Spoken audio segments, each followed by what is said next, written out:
দর্শক, বাংলাদেশের পার্বত্য এলাকা নিয়ে শুরু হয়েছে ভয়াবহ ষড়যন্ত্র। আমরা কতটুকু বুঝতে পারতেছি আমরা জানি না যে আমরা কত ভয়াবহ ষড়যন্ত্রের ভিতরে আছি এবং বাংলাদেশটা কিন্তু ভাগ হয়ে যাচ্ছে। ইন্ডিয়া সেটা নিয়ে সবসময় একটা প্যারার মধ্যে থাকে। আমাদের একটা উইক জায়গা আছে, সেটা হচ্ছে ফেনী, যা আমাদের বাংলাদেশ মূল ভূখণ্ডের সাথে পার্বত্য চট্টগ্রামকে যুক্ত করছে। ওই জায়গা দিয়া পার্বত্য চট্টগ্রামকে যদি আলাদা করে দিতে পারে ইন্ডিয়া, তাহলে চিকেন নেক নিয়ে তার না ভাবলেও চলবে, মুফতে একটা সমুদ্র বন্দর পেয়ে যাবে। তাই সে পার্বত্য চট্টগ্রামের সবসময় বিচ্ছিন্নতাবাদীদেরকে অকাতরে সাপোর্ট দেয়। পাহাড়, ঝর্ণা, ঝিরির বৈচিত্র্যময় খাগড়াছড়ি এখন যেন নাশকতার রাজ্য। স্থবির হয়ে পড়েছে পাহাড়ের জনজীবন। রাষ্ট্র সবসময় অপদার্থরা চালায়, তাই কখনো আমরা ভাবতেই পারি না সমস্যাকে দূর করতে হলে কি কি কাজ করতে হবে, কিভাবে সৃজনশীলভাবে সমস্যার সমাধান করতে হবে। পার্বত্য জেলার খাগড়াছড়িতে একটা ধর্ষণের ঘটনাকে কেন্দ্র করে খুবই ভলেটাইল পরিস্থিতি তৈরি হয়েছে। প্রথমত আপনার বিচ্ছিন্নতাবাদী বা আপনার পাহাড়কে বিচ্ছিন্ন করার অনেক অনেক কথা যেগুলো আপনারা বলছেন, যেগুলো আপনার ফেসবুকে অনেকে বেশি বেড়াচ্ছে অনেক দিকে। আমি বলবো এটা আপনার তৃতীয় শক্তির একটা ইন্ধন। রেকর্ডের ভাই মুজিব মূলত পার্বত্য চট্টগ্রামকে ভারতের হাতে তুলে দিয়েছিল। আমি আর সেই ইতিহাসে গেলাম না, কিন্তু এখন পার্বত্য চট্টগ্রামে ইন্ডিয়ার পরিকল্পনাটা কি? আসসালামু আলাইকুম প্রিয় দর্শক শ্রোতা, আশা করি সবাই ভালো আছেন। নতুন একটি ভিডিওতে সবাইকে স্বাগতম। আবারও সীমান্তবর্তী এলাকায় নতুন করে উত্তেজনার সৃষ্টি হয়েছে। সেখানে কারা হামলা করলো এবং কারা এই উত্তেজনার সৃষ্টি করলো সেই সাপেক্ষে সকল প্রকার তথ্যই পেয়ে যাবেন আজকের এই ভিডিওটিতে। ভিডিওর শুরুতেই বেশ কিছু ভিডিওর অংশ বিশেষ দেখে আপনারা ইতিমধ্যে আন্দাজ করতে পেরেছেন আজকের এই ভিডিওটি কতটুকু গুরুত্বপূর্ণ হতে চলেছে। অতএব চলুন না টেনে একটি লাইক দিয়ে সম্পূর্ণ ভিডিওটি দেখে আসি। সমস্যার সৃজনশীল সমাধান নিয়ে আলাপ করছি, কিন্তু আমাদের একটা বিশাল জাতীয় সমস্যা আছে পার্বত্য চট্টগ্রাম নিয়ে। বাংলাদেশ রক্তাক্ত যুদ্ধ করছে এই জনপদে, যুদ্ধ থামছে কিন্তু ছাইচাপা তুষের মতো এক আগুন ধিকে ধিকে জ্বলতেছে। পাহাড় আর সমতলের জনগোষ্ঠীর মধ্যে সন্দেহ আর অবিশ্বাসের বাতাস লঘু হইয়া যায় নাই। আমি মাঝে মাঝে ভাবি যারা রাষ্ট্র চালায় তারা কি আদৌ সমস্যাগুলো নিয়ে ভাবেন, কিভাবে এটা সমাধান করা যায় এটা নিয়ে ভাবেন? ভাবলে, আন্তরিকভাবে চেষ্টা করলে তো এই সমস্যা একেবারে দূর না হোক অনেকটা তো সহনীয় করে ফেলা যায়। রাষ্ট্র সবসময় অপদার্থরা চালায়, তাই কখনো আমরা ভাবতেই পারি না সমস্যাকে দূর করতে হলে কি কি কাজ করতে হবে, কিভাবে সৃজনশীলভাবে সমস্যার সমাধান করতে হবে। আজ আমি পার্বত্য চট্টগ্রাম ইস্যু নিয়ে আলাপ করব। আমার আলাপে সব সমস্যার সমাধান থাকবে না, তবে অন্তত একটা বড় সমস্যার সমাধানের বিষয়ে আলাপ করব। আশা করি বাংলাদেশের আপামর জনসাধারণ, সমতল এবং পাহাড়ের জনগণ আমার এই আলাপটাকে গ্রহণ করবেন। আসেন আল্লাহর নামে শুরু করি। এখন আলাপ হইতেছে আদিবাসী না উপজাতি এই বিষয় নিয়ে। আমি আলাপে এখনই ঢুকবো না, একটু কাজ করব আমার এপিসোডের একদম শেষ দিকে। আমার মতে সমস্যার মূলটা এই জায়গায় না, মূলটা মূলত দুইটা জায়গায়, একটা স্থানীয় আর একটা আন্তর্জাতিক। আন্তর্জাতিক বিষয়টা আমি প্রথমে আলোচনা করব, কারণ পার্বত্য চট্টগ্রাম নিয়ে আলাপ করার সময় সেই আন্তর্জাতিক প্রবলেমটা, সমস্যাটা যেখানে ভারত একটা গুরুত্বপূর্ণ ফ্যাক্টর, সেটাকে মাথায় রাখলে আমাদের বিষয়টা বুঝতে সুবিধা হবে এবং সমাধানের পথটা ভাবতেও সুবিধা হবে। আসেন এই দুইটা বিষয় কি কি। ভারত মনে করতো যে পার্বত্য চট্টগ্রামে নাগা এবং মিজো বিদ্রোহীরা লুকায় আছে এবং তাদেরকে পাকিস্তানের গোয়েন্দা সংস্থা আইএসআই সাহায্য করে। তো এইটার পাল্টা কর্মসূচি না ইন্ডিয়া, যে পূর্ব পাকিস্তানকে দেশটার রাজনৈতিক মূল অংশ থেকে বিচ্ছিন্ন করবে। তো ভারত এইটার উল্টা কর্মসূচি নেয় যে পূর্ব পাকিস্তানকে পশ্চিম পাকিস্তানকে বিচ্ছিন্ন করবে এবং এই কর্মসূচি নিয়ে আগে যেতে থাকে। এবং এইটা নিয়ে আগে যাওয়ার জন্য তাদের গোয়েন্দা মানে রকে সবুজ সংকেত দেয় ভারতীয় নীতি নির্ধারকেরা।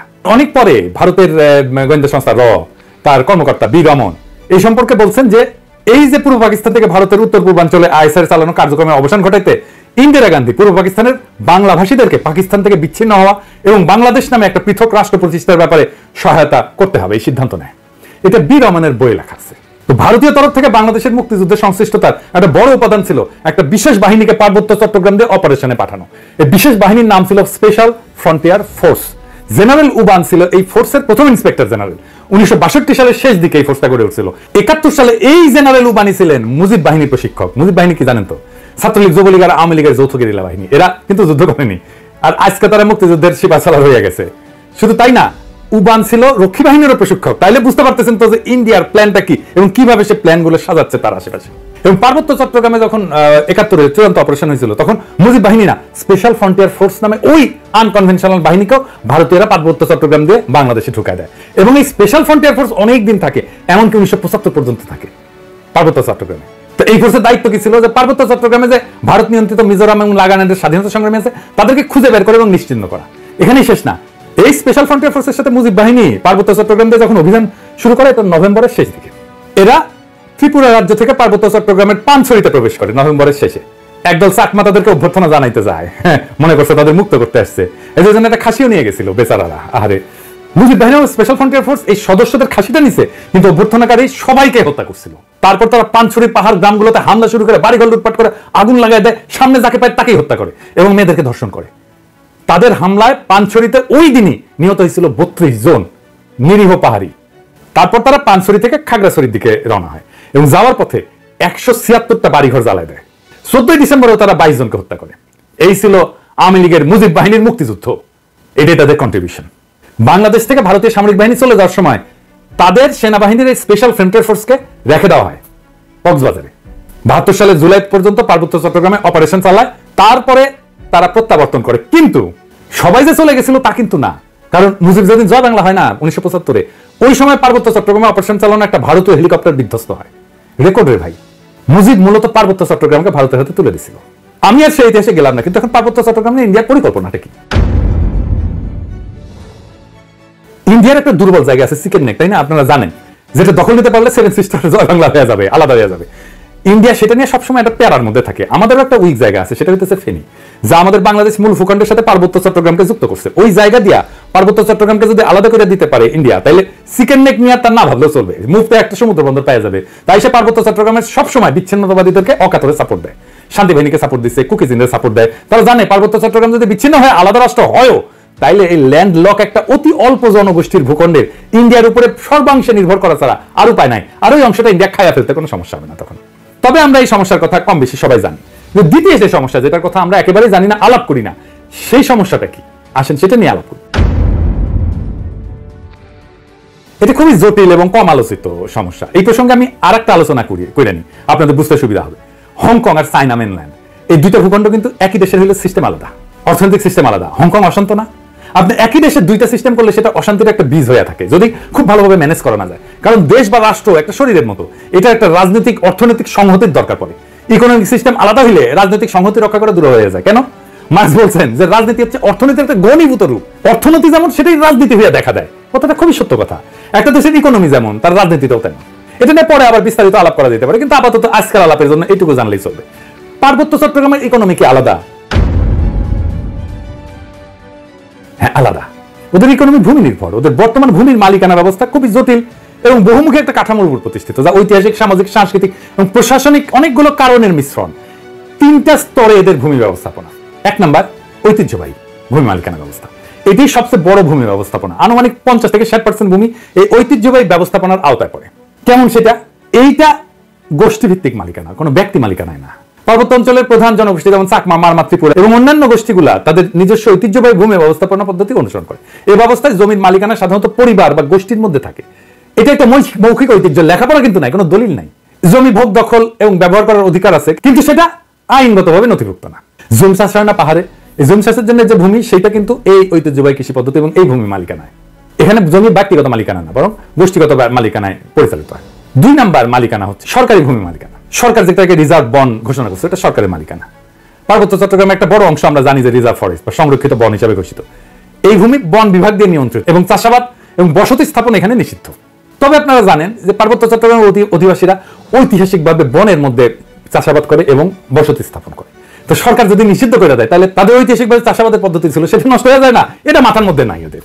কিন্তু এটা একেবারে বন্ধ হয়নি। এই সংরক্ষিত বন এলাকায় অনেক বসতি আছে জনগণের এবং ঐতিহ্যগতভাবে এই ভূমি তারা ব্যবহার করে। এইটাও একটা ভূমি বিরোধের অন্যতম কারণ। 3 নম্বর হচ্ছে সরকারি প্রকল্প। কাপ্তাই হ্রদ, বাঁধ প্রকল্পের জন্য ব্যাপক ভূমি অধিগ্রহণ করা হয়েছিল, যা স্থানীয় জনগণের ভূমি হারানোর অন্যতম কারণ হয়ে দাঁড়িয়েছে। আমরা এই প্রসঙ্গে সমাধান পর্বে আলাপ করব। আনুমানিক 25 থেকে 30% ভূমি সংরক্ষিত বনাঞ্চলের অধীনে রয়েছে। আর আইনগতভাবে নথিভুক্ত মালিকানা, যেটা আমরা সমতলে দেখি আর কি, জমি রেজিস্ট্রি, দলিল, এটা দেখি না, এইটা পর্চা টর্চা এগুলো দেখি না, পাকা দলিল। কিছু কিছু এলাকায় ব্যক্তি বা গোষ্ঠী তাদের জমির দলিল নথিভুক্ত করে ফেলছে, তবে এটা খুবই সীমিত এবং এটা সবসময় সমস্যাযুক্ত, কারণ অনেক জমির মালিকানার বিষয় সরকারি রেকর্ড স্থানীয় ঐতিহ্যবাহী নিয়মের মধ্যে তো সংঘাত আছে, তাই না? এইটা ধরেন 10%-এর মতো। এই ভূমি ব্যবস্থাপনার মূল সমস্যাটা কি? সমস্যা হচ্ছে যে পার্বত্য জনগোষ্ঠী তাদের এই ঐতিহ্যগত নিয়মে জমি ভোগ দখল করলেও সরকারি আইনে তো স্বীকৃত না এটা। তারপর ধরেন উন্নয়ন প্রকল্প, যেমন কাপ্তাই জল বিদ্যুৎ কেন্দ্র এবং সমতলে অনেক মানুষ আসছে পার্বত্য অঞ্চলে, ফলে স্থানীয় জনগণের জমি হারানোর ঘটনা ঘটছে। আবার আরেকটা জিনিস বললাম যে রিজার্ভ সংরক্ষিত বন এবং কৃষি জমি নিয়ে যে সংঘাত, ওইখানে তারা বসতি স্থাপন করে, ওখানে কৃষি কাজ করে। সমতলে অনেকে বলে যে আমরা কেন পার্বত্য চট্টগ্রামে গিয়ে জমি কিনতে পারবো না, ওরা তো এসে সমতলে জমি কিনতে পারবে। সমস্যা বুঝছেন তো? আপনি কার কাছ থেকে জমি কিনবেন? দলিল তো নাই, দলিল তো মুখে মুখে। মালিকানা তো ব্যক্তির না রে ভাই, মালিকানা সামাজিক এবং প্রায় 60% জমির মালিকানা এরকম। তো এই বাস্তবতাটা তো বুঝতে হবে। দেখেন এই সমস্যার সমাধান কি?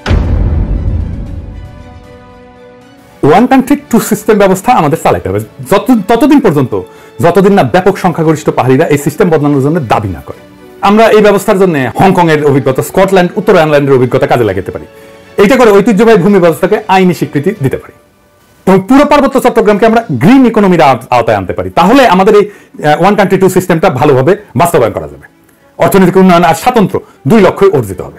পার্বত্য চট্টগ্রামে ব্যাপক অর্থনৈতিক উন্নয়ন করলে, পাহাড়িদের আয় আর জীবনযাত্রার মান বাড়িলে বেশিরভাগ সমস্যার সমাধান হয়ে যাবে। আসলে এই গ্রিন ইকোনমিটা কি আর কিভাবে এটা ইমপ্লিমেন্ট করা যায় সেটা দেখি, বাস্তবায়ন করা যায়। গ্রিন ইকোনমি হলে এমন একটা অর্থনৈতিক ব্যবস্থা যা পরিবেশকে রক্ষা করবে, টেকসই উন্নয়নকে প্রাধান্য দেবে এবং এইটাই প্রাকৃতিক সম্পদের সঠিক ব্যবস্থাপনা, পরিবেশ বান্ধব প্রযুক্তি ব্যবহার এবং সবুজ কর্মসংস্থান তৈরির মাধ্যমে অর্থনৈতিক উন্নয়ন এবং পরিবেশ রক্ষার মধ্যে একটা ভারসাম্য আনবে। এবং আমরা পার্বত্য চট্টগ্রামকে যদি একটা সংরক্ষিত এলাকা বলে ঘোষণা দিয়ে গ্রিন ইকোনমির আওতায় নিয়ে আসি, তাহলে অনেকগুলো সুবিধা পাওয়া যাবে। স্বাতন্ত্র রক্ষা তো হবেই, পাশাপাশি অর্থনৈতিক উন্নয়ন সম্ভব হবে। সুবিধাগুলো এক এক করে আলোচনা করি। যেমন ধরেন, প্রাকৃতিক সম্পদের সংরক্ষণ করা যাবে। সংরক্ষিত এলাকায় অরণ্য, বন্যপ্রাণী এবং জীববৈচিত্র্য রক্ষার জন্য সঠিক ব্যবস্থাপনা গড়ে তোলা সম্ভব হবে এবং এর ফলে টেকসই একটা বন ব্যবস্থাপনা, যেটাকে সাস্টেনেবল বন ব্যবস্থাপনা বলা হয়, এবং পানি সংরক্ষণ, কার্বন নিঃসরণ হ্রাস করা যাবে এবং পরিবেশ বান্ধব কর্মসংস্থান তৈরি করা যাবে। কিভাবে? ধরেন ইকো ট্যুরিজম, জৈব চাষাবাদ, প্রাকৃতিক পণ্য উৎপাদন এবং স্থানীয় কারুশিল্পের মাধ্যমে স্থানীয় জনগণের জন্য কর্মসংস্থান সৃষ্টি করা যাবে। পরিবেশ বান্ধব উদ্যোগ নেওয়া যেতে পারে, যেমন সৌরশক্তি প্রকল্প, জৈব প্লাস্টিক উৎপাদন প্রকল্প, এগুলো তৈরি করা যেতে পারে। এবং যেহেতু আমরা এখানে কার্বন নিঃসরণ কমাবো, তাই আন্তর্জাতিক সহযোগিতা পাওয়া যাবে প্রত্যেকটা প্রকল্পে। শুধু আন্তর্জাতিক সংস্থার সাহায্য, টাকা পয়সায় না, প্রযুক্তিগত সহায়তাও নেওয়া যাবে এবং পরিবেশ বান্ধব ট্যুরিজম গড়ে তোলা যায়। এখন যে ট্যুরিজম আছে এটা পরিবেশ বান্ধব না, এটা আয়ের একটা গুরুত্বপূর্ণ উৎস হতে পারে। আর সামাজিক উন্নয়ন, জনসাধারণের, যেমন ধরেন স্থানীয় জনগণের শিক্ষা, স্বাস্থ্য এবং আর্থিক অবস্থার উন্নতির জন্য প্রকল্প নেওয়া যেতে পারে, যেটা তাদের জীবিকার বিকল্প উৎস হিসেবে কাজ করবে। যারা বনাঞ্চলে কাজ করতেছে, যারা বনাঞ্চলে আবাদ করতেছে বা বাসস্থান করতেছে, তাদের জন্য একটা বিকল্প, একটা কর্মসংস্থানের উৎস আমাদের খুঁজে বের করতে হবে। এবং স্বাতন্ত্র রক্ষার জন্য এই প্রত্যেকটা প্রকল্পে স্থানীয় সম্প্রদায়ের অংশগ্রহণ নিশ্চিত করতে হবে। স্থানীয় জনগোষ্ঠীকে সিদ্ধান্ত গ্রহণ এবং ব্যবস্থাপনার অংশীদার করে ফেলতে হবে। তাদের ম্যানেজমেন্টে পার্টিসিপেশন ছাড়া আমরা কোনো কাজ করবো না। তাদের সাংস্কৃতিক ঐতিহ্য এবং জীবনযাত্রাকে সম্মান জানায় উন্নয়ন পরিকল্পনা করতে হবে সবসময়। সংরক্ষিত এলাকাকে বিভিন্ন জোনে ভাগ করা যেতে পারে। যেমন ধরেন কোর জোন, যেটা সম্পূর্ণ সংরক্ষিত এলাকা, যেখানে মানুষের প্রবেশ সীমিত থাকবে। বাফার জোন, যে কিছু নিয়ন্ত্রিত কার্যক্রম, যেখানে ইকো ট্যুরিজমটা চালাবো। আমরা ইকো ট্যুরিজম সব জায়গায় চালাইতে দেবো না এবং এখানে গবেষণাও করবো। এবং sustainable use zone, third zone, যেখানে পরিবেশ বান্ধব চাষাবাদ, কারুশিল্প এবং অন্যান্য কার্যক্রম পরিচালনা করা যাবে। এবং একটা কঠোর আইন, পরিবেশ সুরক্ষা আইন লাগবে ওইখানে। সংরক্ষিত এলাকায় বৃক্ষ নিধন, শিকার এবং দূষণ কঠোরভাবে নিষিদ্ধ করতে হবে এবং আইন ভঙ্গ করলে দৃষ্টান্তমূলক শাস্তি ব্যবস্থা করতে হবে। এবং আমরা পুরো সিস্টেমটা ঠিক মতো চলতেছে কিনা এটার জন্য প্রযুক্তির ব্যবহার করবো, ড্রোন লাগাবো, স্যাটেলাইট ইমেজ ব্যবহার করবো, যে সংরক্ষিত এলাকায় সার্বক্ষণিক আমরা নজরদারি করবো যে কেউ আমাদের এই পরিবেশের ক্ষতি করতেছে কিনা। এবং এই অঞ্চলে আমাদের একটা গবেষণা এবং ডকুমেন্টেশনের একটা শক্তিশালী সিস্টেম রাখতে হবে, যে সংরক্ষিত এলাকায় জীববৈচিত্র্য, সম্পদ এবং পরিবেশগত অবস্থা নিয়মিত এটা ঠিক থাকতেছে কিনা, এটা নিয়মিত গবেষণার মাধ্যমে পর্যবেক্ষণ করা হবে। আর আসেন কাপ্তাই লেক এলাকা। এই যে কাপ্তাই লেকটা করা হয়েছে, জানেন এখানে কত মেগাওয়াট বিদ্যুৎ হয়? 230 মেগাওয়াট মাত্র। এটা গোটা বাংলাদেশের চাহিদার মাত্র 5%। এই যে 5% বিদ্যুৎ, তার জন্য কত বড় সমস্যা আমরা তৈরি করছি। আমরা যদি ঘোড়াশাল বিদ্যুৎ কেন্দ্রের কথা চিন্তা করি, ঘোড়াশাল বিদ্যুৎ কেন্দ্র 950 মেগাওয়াট বিদ্যুৎ উৎপাদন করে, তার মানে 4 গুণ এই কাপ্তাই লেকের চাইতে। তাইলে আমি এটা আসলে রাখবো কেন? এই কাপ্তাই বাঁধ ভেঙে দিয়ে আমরা জমি উদ্ধার করলে কি সমস্যা? এটা ভেবে দেখতে হবে। এটা নিয়ে আমাদের সিরিয়াস চিন্তা করতে হবে যে আসলে আমরা কাপ্তাই বাঁধটা রাখবো কিনা। একটা দীর্ঘস্থায়ী প্রবলেমের সমস্যার সমাধান করছে। কাপ্তাই লেক থাকবে না, কাপ্তাই লেকের দরকার কি? আমাদের তো দরকার নাই। দৃষ্টিনন্দন কাপ্তাই লেকের তো দরকার নেই। আমার যদি জমি উদ্ধার হয় ওইখানে, এই 230 মেগাওয়াট বিদ্যুতের দাম কত? আর আমরা যদি এই জমিটাকে ব্যবহার করতে পারি। আমি আশা করছি সম্পূর্ণ ভিডিওটি দেখেছেন এবং এই ভিডিওর সাপেক্ষে আপনার কি মতামত অবশ্যই কমেন্ট বক্সে জানিয়ে যাবেন। ভিডিওটি ভালো লেগে থাকলে শেয়ার করতে ভুলবেন না। আমাদের এই চ্যানেলে নতুন হয়ে থাকলে চ্যানেলটি সাবস্ক্রাইব করে চ্যানেলের পাশে থাকবেন। আর যারা ইতিমধ্যে চ্যানেলটি সাবস্ক্রাইব করেছেন তাদেরকে অসংখ্য ধন্যবাদ। দেখা হবে নতুন কোনো ভিডিও নিয়ে। ততক্ষণ সবাই সুস্থ থাকবেন। আল্লাহ হাফেজ।